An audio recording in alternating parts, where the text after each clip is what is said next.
영남 우도의 무변 방어사 최가는 힘이 비범하고 품속에 항상 철퇴를 지니고 다니는 사내였습니다. 무쇠 같은 팔뚝과 강단 있는 눈빛에 모두가 그를 경외했으며 사람들은 그가 철퇴만 휘두르면 소나무도 부러진다고 소문을 냈죠. 봄비가 연거푸 쏟아지던 어느 날 그는 벼슬을 얻기 위해 말을 타고 한양으로 향하는 중이었습니다. 원래 묵기로 한 여관을 지나쳤기에 하는 수 없이 앞에 보이는 집으로 말을 몰아 들어갔습니다. 대문간에 들어서자 마루에 앉아있던 노파가 혀를 차며 혼잣말을 내뱉었습니다. 허, 또 하나 걸려들었구먼. 저 양반도 곧 집주인의 화를 면치 못하겠지. 아이고, 불쌍한 양반. 최가는 그 말이 수상했으나 피곤이 몰려와 그냥 무시하고 짐을 풀었습니다. 말들은 마구간에 넣고 곱비를 매달아 두었습니다. 그때 안채에서 단아한 차림의 젊은 안악이 나왔습니다. 그녀는 빗물에 흠뻑 젖은 최가의 도포를 보며 정중히 말했습니다. 나으리 먼 길 오시느라 고단하셨겠습니다. 이렇게 비를 흠뻑 맞으시다니 도포가 많이 젖었네요. 괜찮으시다면 소첩이 안채 온돌에 곱게 펴말리고 인두로 쫙 펴서 금세 가져다 드리겠습니다. 이리 들어오시지요. 그녀는 20살쯤 되어 보였고 단정한 눈매에 야무진 말투가 인상적이었습니다. 최가는 그녀에게 도포를 건네며 고개를 살짝 숙였습니다. 고맙소. 이렇게 친절히 맞아주시니 몸과 마음이 다 녹는 것 같소. 낯선 곳에서 이런 정성을 받게 될 줄은 몰랐소. 그녀는 도포를 곱게 펴 인두로 정성스레 다리고 나서 양손으로 정중히 받들어 다시 최가에게 가져다 주었습니다. 나으리, 도포가 잘 마른 듯합니다. 혹 불편하신 곳이 있다면 다시 손보겠습니다. 최가는 그녀의 정중한 태도에 고개를 끄덕이며 도포를 받아들었습니다. 그러나 그 순간 그녀의 손등에 남은 여러 겹의 푸르스름한 멍자국이 그의 눈에 들어왔습니다. 그뿐 아니라 그녀가 일어서며 문간으로 걸어가는 걸음걸이엔 미묘한 절뚝임이 있었고 오른쪽 무릎 근처가 살짝 부어오른 듯해 보였습니다. 그 모습은 많은 것을 말해주고 있었습니다. 최가가 의아해하며 물었습니다. 그 손은 어찌 된 것이며 다리는 무슨 봉변을 당한 것이오? 그녀는 순간 눈을 피하더니 조용히 말했습니다. 저는 이 집 주인의 첩입니다. 나리, 이 집 주인은 정말 조심하셔야 합니다. 성질이 하도 사나워서 이 고을에서 두려워하지 않는 이가 없지요. 손의 상처도 그이에게 맞아서 생긴 것입니다. 말릴 수도 도망칠 수도 없었습니다. 그녀는 목소리를 낮추며 덧붙였습니다. 저 사람은 약하다 싶은 이에게는 한치의 망설임도 없이 손찌검을 합니다. 아이, 노인, 심지어는 지나가던 거지에게도요. 처음에는 그저 분에 모시겨 잘못한 줄 알았지만 시간이 갈수록 그건 본성이라는 것을 알았죠. 저는 매일을 그 무자비한 손 아래에서 견뎌야 했습니다. 말리는 이가 있으면 함께 맞았고 도망치려 한 적도 있었지만 끝내 잡혀 다시 돌아오게 됐지요. 날이 죄송합니다. 이런 사정을 알면서도 제대로 된 도움 한 번 못 드리는 제가 한스럽습니다. 곧 그이가 돌아올 것입니다. 비록 비가 쏟아지는 날이지만 어서 이 집을 떠나십시오. 지금이라도 늦지 않았습니다. 그 순간 마을 골목 저편에서부터 날이 갈라질 듯한 고함이 퍼져나왔습니다. 고르지 못한 걸음소리와 함께 비단 옷을 입은 60줄의 사내가 소나기 속을 헤치며 성큼성큼 걸어오고 있었습니다. 그의 입에서는 쉬지 않고 고래고래 고함이 터져나왔습니다. 이놈이 감히 어느 놈이 남의 집 안채를 넘본단 말이냐? 내 놈이 네 집에 발을 들인 줄은 아느냐? 그 소리에 마을 아이들조차 숨을 죽였고 담장 너머로 몰래 내다보던 몇몇 주민들은 허겁지겁 고개를 돌렸습니다. 바람보다 빠른 녹이 어린 발걸음이 점점 가까워졌고 집안 마당에 닿을 즈음에는 마치 폭풍에 들이닥친 듯한 기세였습니다. 어디 무엄하게 남의 집 안채에 드나드는 놈이 있단 말이냐? 이놈이 감히 내 허락 없이 이 집안을 넘보다니 배포가 보통이 아니구나. 내 놈이 누군지 무엇을 믿고 이리 안방까지 기어들었는지는 몰라도 오늘 이 자리에서 반드시 혼쭐을 내주겠다. 잠시 후 비단 옷을 입고 둥근 갓을 쓴 60줄의 사내가 집 안으로 들어섰습니다. 그는 최가의 짐을 거칠게 울타리 밖으로 내던졌고 말까지 몰아내더니 고삐를 끊고 채찍을 휘둘러 말들을 내쫓아 버렸습니다.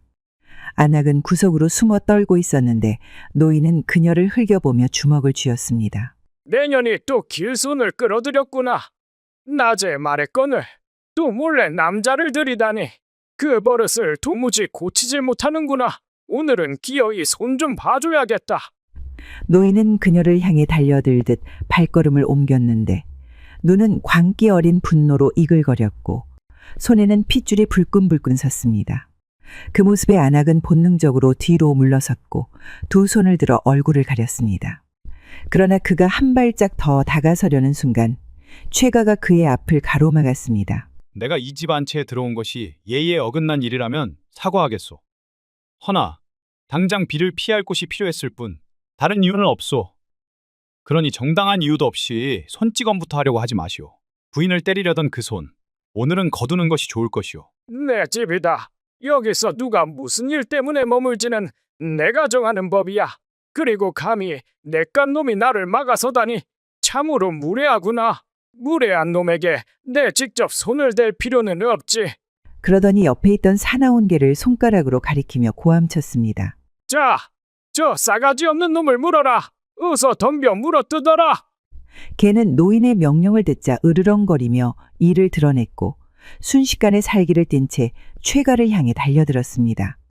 사나운 개가 최가를 향해 달려들자 그는 소매 속 철퇴를 꺼내 개의 코끝을 내리쳤습니다.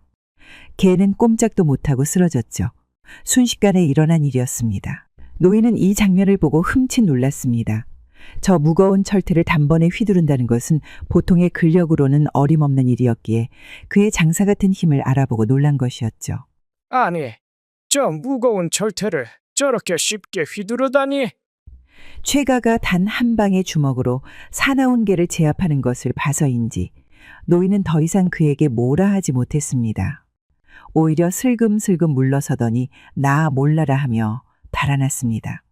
그 후 비가 그쳤고 최가는 짐을 정리해 마을 어귀에 있는 작은 기와집으로 몸을 옮겼습니다. 그의 걸음은 전보다 무거웠고 문을 닫고는 오래도록 밖을 바라보았습니다. 입술은 굳게 다물렸고 눈빛은 어두운 먹구름처럼 짙었죠. 방 안으로 들어선 그는 철퇴를 조용히 풀어내 바닥에 내려놓았고 그것을 한참 바라보다가 앉았습니다. 그의 마음속에서는 분노가 들끓고 있었습니다. 짐승처럼 으르렁대던 사내의 눈빛, 떨며 몸을 숨겼던 안악의 절망적인 표정, 그녀의 손등에 들었던 푸르른 멍 자국 하나하나가 그의 머릿속에서 떠나지 않았습니다. 그 여인의 눈 속에서 조선 땅 곳곳에 짓눌려 사는 이들의 얼굴을 봤다. 누군가는 이 고통을 끝내야만 하느니라. 그리고 그것은 내가 해야만 하지. 해가 저물 무렵 마당을 환히 밝히는 등불도 없이 조심스레 대문이 열렸습니다. 소리 없이 다가온 그림자 하나. 바로 낮에 만났던 그 젊은 안악이었죠. 손에는 검은 보자기에 쌓인 조촐한 음식을 들고 있었는데 그녀는 조심스레 문 앞에 서서 인기척을 했습니다. 날이 계시옵니까? 최가는 문을 열고 마주선 그녀를 바라보았습니다. 그녀는 물기를 머금은 눈으로 그를 바라보다가 조심스레 고개를 숙였습니다. 드실 것도 못 챙기셨을 것 같아 조금 마련해 왔습니다. 입이 궁하니 이 조촐한 음식으로나마 허기를 채우셨으면 합니다. 그녀의 말에는 조심스러운 정성과 함께 무언가 간절한 감정이 스며 있었습니다. 최가는 음식을 받으며 조용히 입을 열었습니다. 당신도 무서웠을 텐데. 왜 또 왔소? 그자가 눈치라도 챈다면 당신도 가만두지 않았을 텐데. 그녀는 작게 웃으며 고개를 저었습니다. 그런 생각도 했지요. 하지만 나리께서 제 얘기를 들어주셨을 때 제 안에 꺼져가던 불씨가 다시 붙었습니다. 살아야겠다. 벗어나야겠다. 그런 마음이 생겼지요. 저는 그 사람에게 맞으며 산 지난 몇 해보다 나리 앞에서 말하던 그 짧은 순간이 더 저다운 시간이었답니다. 최가는 말없이 철퇴를 바라보다가 그 곁에 있던 도포를 내려다보았습니다. 그리고는 조용히 그녀를 향해 자리를 내주며 말했습니다. 여기 앉으시오. 말없이라도 함께 밥을 먹을 사람은 지금 당신뿐이오. 그녀는 고개를 끄덕이며 조심스레 앉았습니다. 조그마한 등불 하나가 비추는 어두운 방에서 두 사람은 말없이 밥을 나누었습니다. 바깥에선 여전히 바람이 세차게 불고 있었지만 그와는 다르게 방 안에 묘하게 따뜻한 기운이 감돌고 있었습니다. 나리께서 화가 많이 나신 줄 압니다. 저 역시도 그렇게 살고 싶었던 게 아니었습니다. 하지만 한 번이라도 맞서면 더 심하게 당하니 살아남으려면 침묵밖에 없었습니다. 그래도 오늘 처음으로 누군가 제 이야기를 들어주셨어요. 그것만으로도 제겐 큰 위안이었습니다. 최가는 철퇴를 바라보다가 조용히 말했습니다. 어서 빨리 이곳을 떠나는 것이 어떠하오? 그녀는 잠시 머뭇거리더니 눈시울을 붉히며 말했습니다. 사실은 언젠가 도망칠 준비를 하고 있었습니다. 밤이면 바람에 삐걱대는 대문 소리에도 숨이 멎을 듯 가슴을 졸이며 이불 속에서 눈물 삼키는 날이 이어졌습니다. 몸 어딘가는 늘 멍이 들어 있었고 말조차 조심해야 했지요. 나리처럼 용기 있는 이가 이곳에 나타난다면 그때가 기회일지도 모른다. 그 희미한 희망 하나만 붙들고 살아왔습니다. 하지만 그 희망도 점점 발해갔습니다. 매질을 당한 날은 며칠을 앓고 누워야 했고 아이들도 그 사람의 눈치를 보며 저를 멀리했습니다. 저 혼자서는 이 지옥 같은 곳을 벗어날 길이 없었거든요. 그래서 오늘 밤 나리께 이 음식을 전하면서도 혹시 마음이 움직여 주신다면 저를 데려가 주실 수 있을까? 그런 간절한 생각을 품고 있었어요. 최가는 한참 동안 그녀의 말을 곱씹으며 조용히 고개를 떨궜습니다. 그의 마음속에서 무언가 끓어오르고 있었죠. 그녀가 겪은 수모, 두려움, 그러나 그 속에서도 꺾이지 않은 작은 희망. 그 모든 것이 그의 가슴을 먹먹하게 눌렀습니다. 피를 흘려봤자 또 다른 상처만 생기겠지. 하지만 누군가는 이걸 끝내야 하오. 그러니 당신을 데려가겠소. 아무리 생각해도 혼자 남겨두고 떠날 수는 없소이다. 최가는 조용히 그녀의 손을 바라보더니 멍이 든 그 손 위에 자신의 손을 덮으며 나직하게 말했습니다. 함께 이곳을 떠나 햇빛이 드는 곳에서 마음 편히 숨쉬며 살아갑시다. 그녀는 아무 말 없이 고개를 숙였지만 눈시울이 붉어졌습니다. 그리고 그날 밤 두 사람은 작게 짐을 꾸렸습니다. 최가는 그녀에게 말 위에 올라타라 하였고 자신은 곁에서 천천히 걸어 한양으로 향했습니다. 하지만 여정이 항상 순탄한 것만은 아니었습니다. 이틀 후 그들은 깊은 산속 험한 고갯길을 지나던 중 산적대를 만나고 말았습니다. 사방을 에워싼 칼날과 여인을 노려보는 탐욕어린 눈빛들. 산적 우두머리는 냉소를 흘리며 말했습니다. 이런 험한 산 중에 어디들 가시는가? 이곳에는 산짐승들이 득실거려서 고개를 넘어가기 힘들다네. 그러니 말이야, 우리가 자네들을 지켜주겠네. 대신 맨입으로는 안 되지. 가진 것을 다 내놓으면 그리 해주겠네. 어떤가? 산적 우두머리는 손에 들고 있던 칼자루를 턱에 툭툭 치며 비죽 웃었습니다. 그의 눈빛은 여인의 얼굴을 훑고 최가의 허리춤으로 향했습니다. 그는 일부러 들리게 중얼거렸죠. 한데 이 산에 뭔가 있는 것 같은데. 저 눈빛이 심상치 않단 말이야. 그 뒤에 서 있던 산적 하나가 거들었습니다. 그러게 말입니다, 형님. 저 만만한 표정을 보니 뭔가 있는 것 같은데. 아! 조심하십시오! 저놈 옷자락 속에서 뭐가 반짝였는데 흉기 같습니다. 하지만 우두머리는 짜증 섞인 어조로 말했습니다. 산적질이 몇 년인데 고작 한 명의 사내 때문에 겁을 먹느냐? 자, 얘들아, 말이 통하지 않으니 어서 저놈을 죽이자꾸나. 대신 여인은 건들지 말거라. 즐거운 시간을 보내야 하니 말이야. 그러나 그의 말이 끝나기 전 최가의 도포자락이 살며시 들리며 철퇴가 모습을 드러냈습니다. 윤기가 도는 쇠붙이에 산적들은 순식간에 굳어버리고 말았죠. 짧은 정적 후 곧바로 피 튀기는 격돌이 이어졌습니다. 최가는 번개처럼 움직였고 철퇴는 마치 살아있는 짐승처럼 적들의 팔과 다리를 내리쳤습니다. 결국 산적들은 흩어져 도망쳐버렸고 우두머리는 끝끝내 맞서 싸우다가 절벽 아래로 떨어지고 말았습니다. 옆에 피신해 있던 안악은 숨을 죽인 채 바라보다가 조용히 말했습니다. 나리께선 사람을 베지 않고도 목숨을 지킬 줄 아시네요. 최가는 잠시 철퇴를 내려놓으며 말했습니다. 그래서 내가 철퇴를 가지고 다니는 것이오. 쓸데없는 살생은 하고 싶지 않거든. 며칠 뒤 그는 그녀를 데리고 무사히 한양에 도착했습니다. 여정 내내 조심스럽고 조용한 날들이 이어졌지만 그녀의 얼굴에는 조금씩 안도와 생기가 돌기 시작했습니다. 최가는 그녀를 한양 남쪽의 조용한 암자 곁에 머물게 하고 혼자 길을 나섰습니다. 그는 곧 궁으로 들어가 임금 앞에 엎드렸습니다. 사실 최가는 조정의 명을 받아 경상도를 다스리는 수사로 임명되어 한양으로 온 것이었습니다. 그리고 임금의 명을 받아 제수되자마자 단정한 예복과 맑은 눈빛으로 상소를 올리며 말했습니다. 전하, 동남 해변 어느 고을에 폐하의 은덕이 미치지 못하는 곳이 있사온데 그곳 백성들이 악한 자들에게 핍박받고 있사옵니다. 신이 그곳에 직접 다녀온 바 목숨보다 두려움을 더 깊이 새기고 살아가는 이들이 있사오니 그들을 위해 신이 직접 나서고자 하옵니다. 임금은 잠시 고개를 끄덕이며 물었습니다. 그대가 말한 고을은 어디인가? 영남 우도의 외진 마을이옵니다. 관아의 힘도 닿지 못하니 소고군을 이끌어 엄히 다스려야 할 자리입니다. 임금은 이윽고 자리를 정자세로 고쳐 앉고는 단호히 말했습니다. 그리하라. 백성을 울리는 자를 벌하는데 망설임이 있을 수 없다. 그대가 본 것, 들은 것을 그대로 펴서 다스리되 정의롭고 자비롭게 하라. 성은이 망극하옵니다. 즉시 최수사는 정예의 소고군 30인을 선발했습니다. 수사대가 말을 타고 바람을 가르며 내달리자 말발굽 소리는 마치 하늘이 갈라지는 천둥처럼 마을을 뒤흔들었습니다. 겁에 질린 주민들은 그 장면을 보고 문을 걸어 잠갔고 개 짖는 소리만 하염없이 울릴 뿐이었습니다.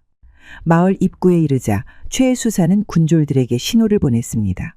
수사대는 6채의 집을 동시에 에워쌌고 최가는 철퇴를 손에 들고 가장 으리으리한 대문 앞에 섰습니다.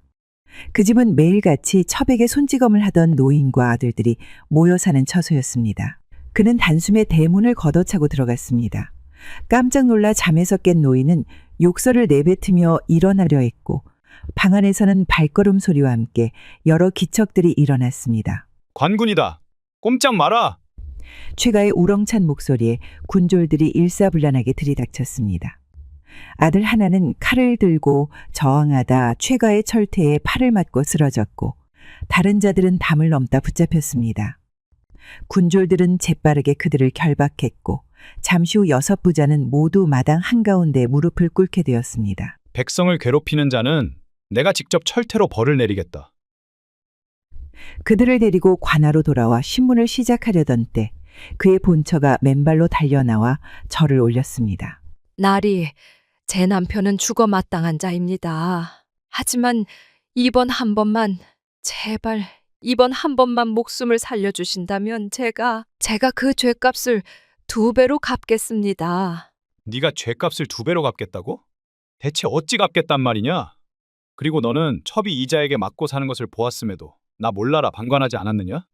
그런 내가 대체 무슨 마음으로 갚겠다는 것이냐? 나리, 제가 감히 주제넘은 말씀을 드릴 자격이 없다는 것 압니다. 저는 그 모든 날을 침묵으로 살아온 죄인이기 때문입니다. 하지만 그런 생활도 이제 끝.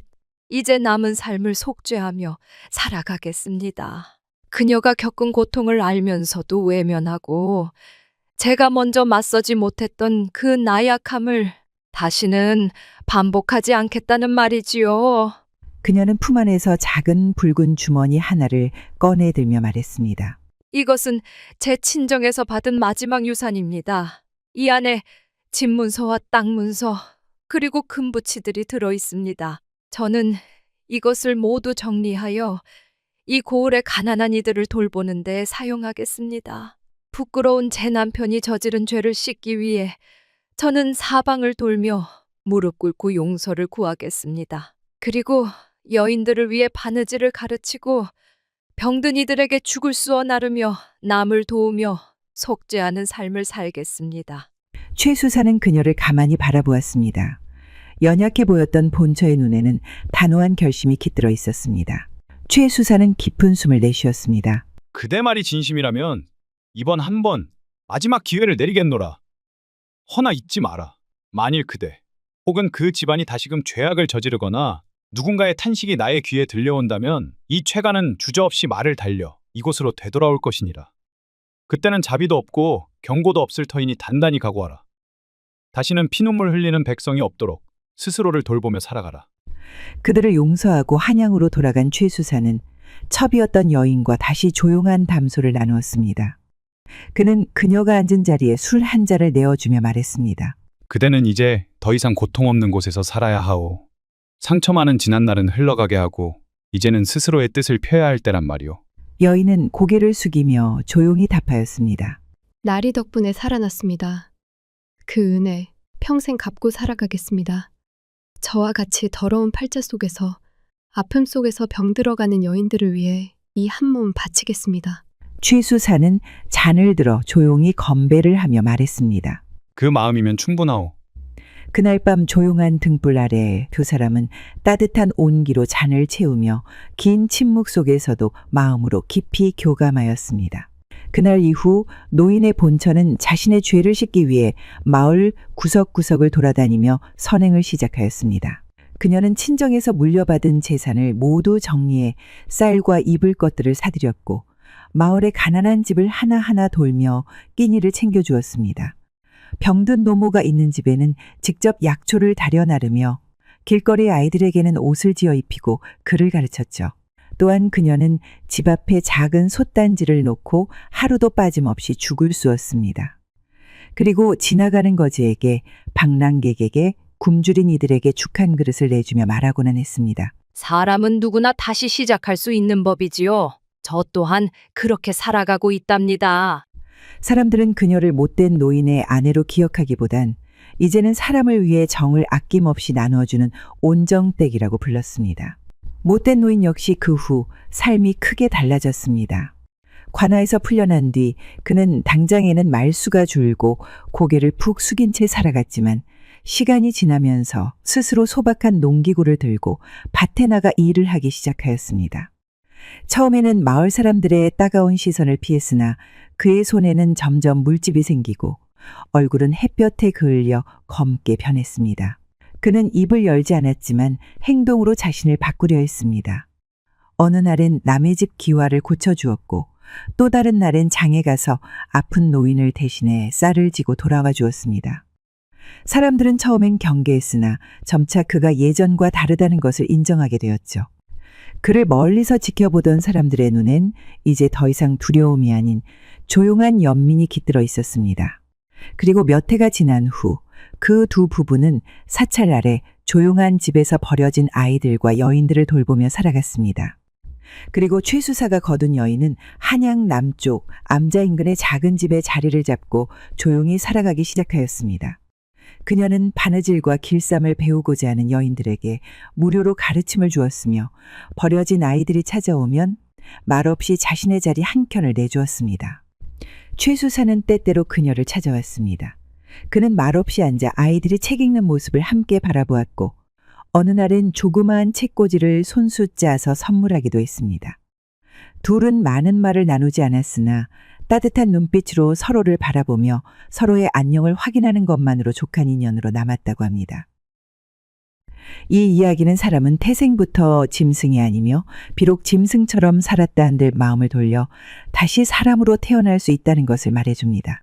누군가의 눈물에 가슴이 치이고 누군가의 용기에 마음이 움직인다면 그 순간이 곧 사람이 되는 때이니 진정한 정의란 피를 부르는 칼날이 아닌 죄를 씻고 품게 하는 연꽃의 길에서 피어나는 법이라 할 수 있겠네요.